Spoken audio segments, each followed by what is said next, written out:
ব্রিগেডের জন্য বিশেষ ট্রেনের আবেদন করেছিল তৃণমূল। রেলের কাছে দুটি বিশেষ ট্রেনের আবেদন করা হয়েছিল আলিপুরদুয়ার এবং কোচবিহারের জন্য। ট্রেনের জন্য প্রয়োজনীয় টাকা দেয় তৃণমূল এবং তৃণমূলের ট্রেনের আবেদন রেল বাতিল করলো। চিঠি দিয়ে তৃণমূলকে সিদ্ধান্ত জানিয়ে দিল রেল।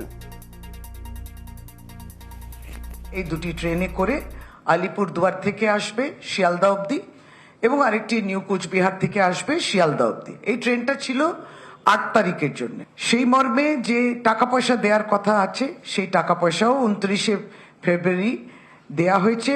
11 লক্ষ টাকা করে 22 লক্ষ। ট্রেনটাও তাদের জমিদারির জায়গা, আমরা দিতে পারছি না, এটা সম্ভব নয়। মানে লিখিতভাবে একটা দিয়েছিলেন যে এটা সম্ভব নয়।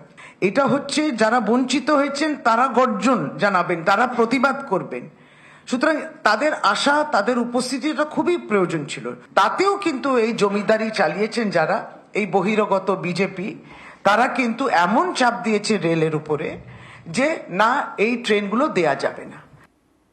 তৃণমূল কংগ্রেস আতঙ্ক হতাশা থেকে নন ইস্যুকে ইস্যু তৈরি করবার চেষ্টা করছে। অতীতেও রেল নিয়ে একটা বিতর্ক তৈরি করেছে।